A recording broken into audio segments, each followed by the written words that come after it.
Oh, hello. Won't you come in? I'd like to tell you a story. On Tuesday, I had a dinosaur in for tea. Yes, it's true. We had met last month in the fruits and vegetables section of the Winn-Dixie. At first I was alarmed, as you might imagine, standing there beside her testing the tomatoes. But once I got used to her deep, whispery voice, saying things like, "Oh my, I really prefer hydroponics," and finding that we had the same interest in natural foods, I found myself overlooking her indisputable uniqueness.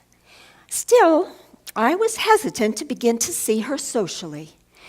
Please understand, I have no problem with it, but I belong to one of the oldest families in Darlington, and I could just hear their dismay if I included Agnes, that is the dinosaur's name, in any of our larger gatherings. But, oh dear, she did seem so lonely and rather out of place that my heart went out to her.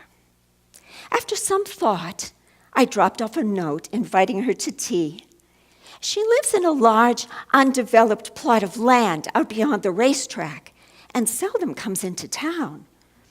I suppose she thinks her presence might make some people uncomfortable. The truth is, I have always felt a little shy and out of place myself, and I sensed the same insecurity in Agnes. But after the initial discomfort, she was not the least bit intimidating. Well, Tuesday arrived, and I was quite nervous.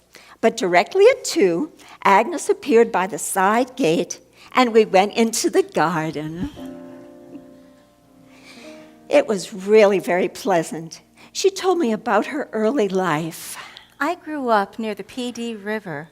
My brother and I feasted on crepe myrtle and willow, and we kept a careful eye out for the hunters in their plaid hats.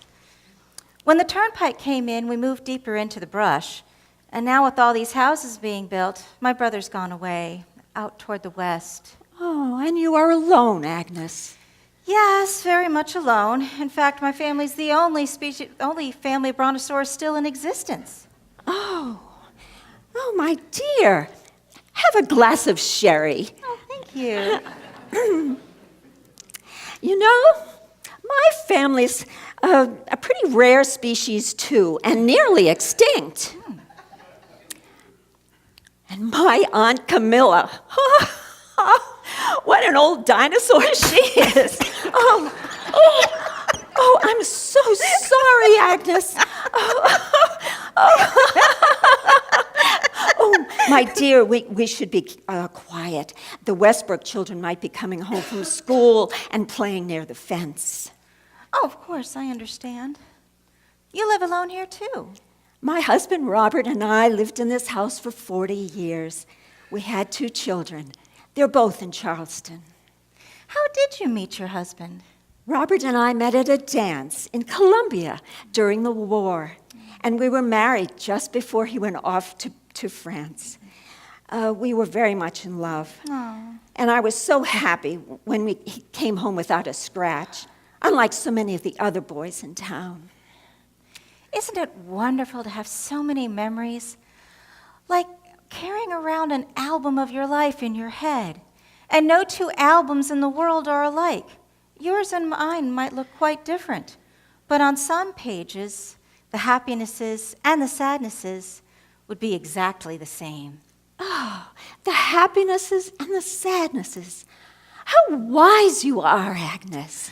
Oh, well, it helps to be over 150 million years old. I've learned quite a bit. Oh, suddenly the sky clouded over and rain began to pour down on us. We collected the tea things on the cart and moved into the sunroom. Everything was accomplished quite smoothly except for one small incident involving the tail. "Oh, my. I'm afraid I've knocked over one of your philodendrons. Please forgive me." Oh, don't so bother sorry. yourself. It's so easy to clean up.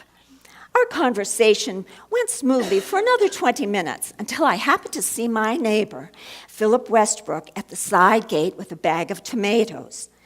Oh, mercy, I thought. This will look terrible. He'll rush home and tell Marilyn, and it will be all over the neighborhood. I won't be able to show my face at Bridge Club next week without being overwhelmed with questions. I looked at Agnes's sweet, small head and perpetual smile, and I just hated myself. Oh, Philip, I considered hiding her in the broom closet, as if this was some kind of television comedy, as if she would fit. Oh, of course, he saw my car. He's worried about me. Oh, dear Lord. Agnes looked at me as if to say, shouldn't you answer the door? It was dreadful. After the lovely time we had had, to insult her with my concerns. I suppose I should just introduce her to Philip and take the consequences. Honestly, at my age, what possible difference could it make? I really shouldn't care what people think of me, should I? But miraculously, Agnes seemed to read my distress. She looked at me and said, Perhaps I should go. Oh, my dear friend, what a calamity it would be if the neighbors collected around and the children began to hound you to death. Why, you would have no peace at all. I showed her to the back door. Philip thankfully had gone into the house. I hope we'll meet again soon, perhaps at the Winn-Dixie. I watched her turn slowly and disappear into the dark foliage. It's been more than a week, and I cannot get her out of my thoughts. I saw her one evening lingering near the stream at the bottom of Columbia Road, and it made me think of her deep brown eyes, so compassionate. When I told her about my husband and the war, she understood right away. It's so hard to know what to do. I was not brought up to make waves. That is not to say we live in a restricted community. I could not abide that. I think it's wonderful how things are changing. Don't you? I've even seen a sign that a Buddhist temple is going up on Route 15. Can you imagine? In Darlington. And that young man on Monroe Street, who has become a young woman, I'll admit I don't quite understand it. But once you get beyond the pronouns, she's just a lovely person. She brought me a jar of jelly from Mother's Day. But there's something more that's bothering me, something I was not brought up to understand. Is it possible? Is it possible to get beyond the differences? To get beyond the fear? I keep seeing Agnes in her warm brown eyes. She won't understand my fears. I can hear her voice in my head. Everyone feels out of place at times, and everyone is different. But there's something wonderful that ties us together. Yes. Yes, of course there is. I'm going to find Agnes right now and invite her to dinner with my family.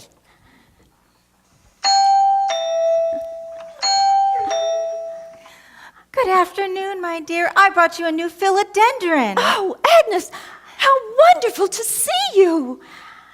I know what I see in her eyes and what ties us together. And it's not complicated at all. It's very simple. The thing that ties us together is love.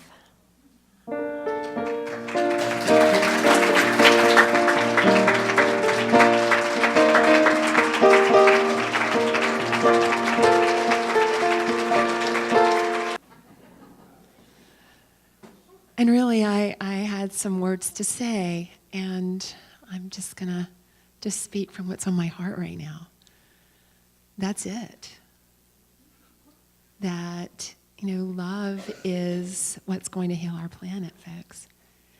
And the beautiful thing about that is that we don't have to go looking for it. Love is what you are. And you don't really need any more of it because you are that infinite, wellspring of it. And of course, we want it in our lives. We want to express it right. And so that's why in this season for peace and nonviolence, there's been a focus on prayer. Because prayer, folks, is how we change our mind. We're not trying to change the mind of an external God outside of us. We pray so that we can embody our divine identity. We can know it. First of all, we remember it. We can know it and claim it and then express it. And folks, right now in our world, in my lifetime, I cannot remember a time that is calling us into a greater knowing of what's true. And you know, what came to me when I was writing some things to respond to this beautiful, beautiful play that Suzanne wrote, was that as Unity folks, you know, I think we're the good people out there, you know, that don't see a distance between people that look differently than us.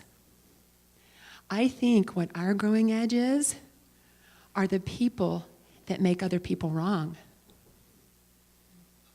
I think that's our growing edge, to accept and to love and to try and understand them. I see you shaking your heads, I know. So I can't think of a more powerful tool than prayer. For us to go into the silence every day, to turn within, to breathe into the moment, to bring our awareness to the present moment, to release our resistance to what is, and to affirm that we are love. To affirm our divine identity, folks. Because the world is calling. The world is calling. Prayer changes our mind, just like the character that Suzanne wrote about. That southern woman from Darlington, South Carolina, that wasn't raised in times like we are living. So, my request to you is that if you know of someone that is being marginalized, if you know of a trans person, anyone in the LGBTQ community, any person of color that you know is being marginalized for simply being who they are, invite them here. Invite them here so that when they walk in this door, they know they're loved. Folks, we have something beautiful here. And I don't want to be a secret in Maryland anymore or Montgomery County. If you know of someone, just anyone, that might be struggling in their life or that maybe just wants to have an experience of joy and heartfelt connection, invite them here. And let's together also support other organizations in our world that are taking a stand for love, taking a stand for peace, taking a stand for connection and oneness. Because we are good people. And Martin Luther King reminded us, our lives begin to end when we stay silent. It's time for us as good people, people that love people, that see the divinity and wholeness of every person, to take a stand and to speak up for peace in our world. Who's it going to be if it's not us? Because it begins with us. So this week, I just invite you to take a look at the people in your life, and if they are reaching out to connect, if they are reaching out to feel unconditional love, consider bringing them here. And discern for yourself, what is yours to do to bring peace into our world? And as we know, it starts right here with our consciousness and with our prayers. Are you with me? Because just because we're closing this season for peace and nonviolence as a weekly focus, this is really when it's beginning. Right? This is when it's beginning. So let's give some more love to Suzanne and Anne and all the folks that were so precious, so great. And let's affirm together. Peace in my world begins right where I stand, with every choice I make and every action I take. Peace in my world begins with me, and so it is.